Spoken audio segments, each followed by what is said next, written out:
As I record this video, the government is less than 24 hours away from being completely shut down because the people that we elected, and scary spoiler alert, we're going to re-elect them, are just simply not doing their job. And I am very upset about this, as I guess you can say, and that has prompted me to do a video answering the one question that I get most often and have never wanted to answer, which is, why did I choose a career in Domino's Pizza over a career in Congress? Now, if you are watching our video for the first time, you may say to yourself, why does the Domino's guy think he could have had a career in Congress? Well, I suppose I have to establish those bona fides. My father was a congressman of note from this area, and his name is Jim Moran, the same as mine. Having the same name just simply helps. There's no denying that. He also has national recognition. His episode of Better Know a District on the Colbert Report is the most watched Better Know a District ever by a lot. You're in your 8th term of Congress. You're a founder of the new Democratic coalition. You currently sit on the powerful House Appropriations Committee. What would it take to get you to take a swing at me? He was featured on American Horror Stories with his feud with Bill Clinton. Only president that's happened to. Only one. Till now. I hate it when you're like this. We have not lost anything. Not yet.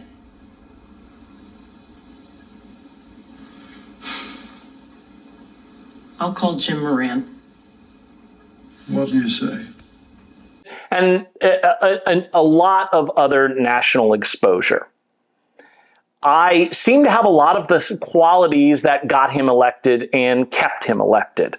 I know how campaigns work. I've only run 2 of them. One was just a little one, getting myself elected president of the Citizens Association, something I've tried to avoid forever, but needed to in this particular situation. More notably, I ran my father's first campaign for Congress in the area in which he was most in trouble. There was an area where he was behind by 60 percentage points in the polls, and nobody gave him a chance. I took over the campaign. I worked 90 hours, 7 days a week for 9 months, and he won Prince William County, something nobody from his party had done before. And it was a huge upset. So when it was time to introduce him on Victory Night, they chose me. CNN chose to air that speech live on the air, and it opened up a lot of political opportunities for me, all of which I turned down. The only opportunity I accepted was the one from Domino's that came from that, where I used to be a driver. They wanted me to go into management. So, why did I do it?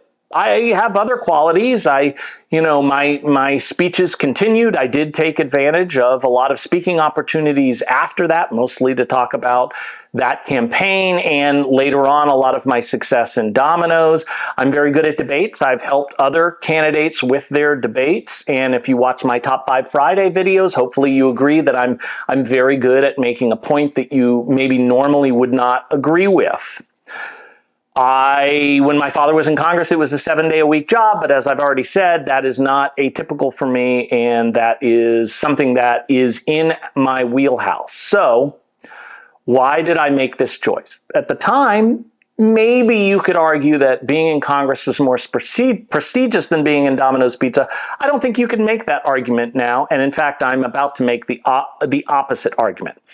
I know people are going to say in the comments, hey, your dad was in Congress when there was a government shutdown. Yes, he was. But he did the right thing. He actually proposed that for the period of time that the government was shut down, Congress should not be paid. It seems like it makes sense because they were not doing their job. He was vilified by his colleagues for that. Absolutely vilified for doing that, but I'm pretty proud. Imagine that scenario in Domino's Pizza. Imagine you ordered a pizza. 2 hours later, it hasn't showed up. You call the store, hey, I ordered pizza 2 hours ago. It never got here. And the manager says to you, oh, I'm really sorry. I know you paid us to do that job, but we just couldn't get our act together, so you won't be getting a pizza tonight. Let me ask you a question. What would you do? If you said, I would then ask for a refund, you are the same as everybody else answering that question. However, Congress is the only place where that does not happen. If Congress was running your Domino's pizza stop, they would say, hey, once again, I'm sorry you didn't get your pizza, but I still prefer to get paid for sending you the pizza that I actually did not say. Here's another reason why Domino's is better choice than running for Congress or being in Congress. I don't dismiss the importance of money. I think that the last year my father was in Congress, he made $143,000. I was making $125,000 as a supervisor for Team Washington, and that's less money. There are a lot of Domino's pizza that are people in Domino's making more than $143,000. I don't know what Congress makes now. But I have realized through just living life that money is not the most important thing. The most important thing in life and about a career in Domino's Pizza is your opportunity to make a difference in other people's lives. And I've had that with Domino's. I'm not going to be able to take any of the money that I've made with me, but I will take that.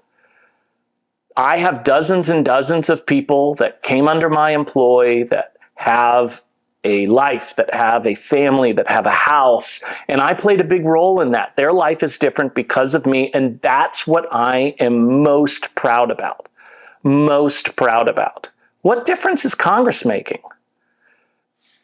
I'll give you this. If this was the 1800s, I would take the opposite argument.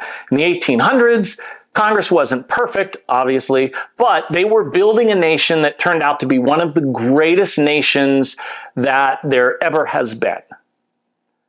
And, back then there were no cars, so I'm guessing Domino's delivered on like horseback or whatever, and that sounds like it would really suck. But today, I'm not sure.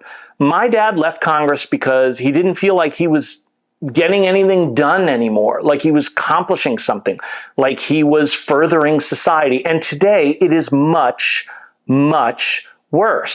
Where do you get that satisfaction in Congress or in the Senate? I mean, it seems like they get their satisfaction from being reelected, from people putting microphones in their face and getting a lot of publicity and people telling them how great they are. It seems pretty empty when they have to know it is absolutely not true. There are no more public servants. They're politicians. There's a big difference. And speaking of that, I'm going to go ahead and blow the lid off of something that everybody who works 15 minutes from here on Capitol Hill knows is true, but nobody talks about. And I know I'm going to get in trouble, but I'm going to say it anyways. The Senate has no reason to exist at all. Every dime you spend on taxes for that irrelevant group is a waste. Now, if you're a high school U.S. history teacher, I want to do a codicil. When the Senate was created, there was plenty of reason for it.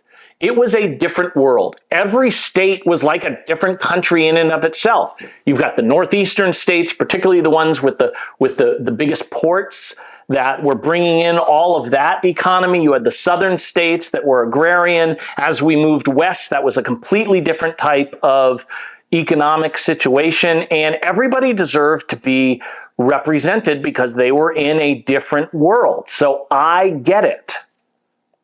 But what's happened since then? The telephone got invented. Thank you, Alexander. We got the interstate highway system.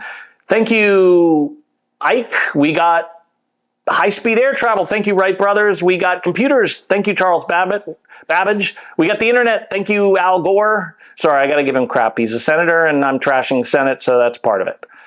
The entire world's interest is interconnected now. The need for the Senate has disappeared. But of course, it's the Senate that would have to vote to dissolve themselves, so that is never going to happen. But I want them to know that somebody out there knows that it's true.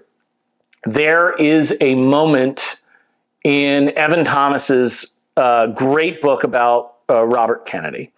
And he had just been assassinating, following the assassinations of MLK and JFK. And there's a scene that might not have been noteworthy at the time where a staffer's just slumped on the back against the wall on the floor. And he just says, that's it.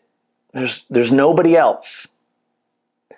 The reason why that might not have been remarkable at the time, because up until then, we had had a lot of politicians with courage come along and change this country for the better. That had happened many, many times. So maybe at the time there was no reason to think that there wouldn't be another.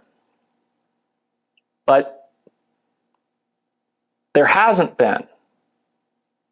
Nobody has grabbed that torch. I have one question for you, regardless of your political party. Where are the politicians that deserve a Profiles in Courage award? Where are they?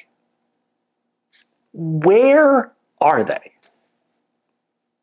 I know where they're not.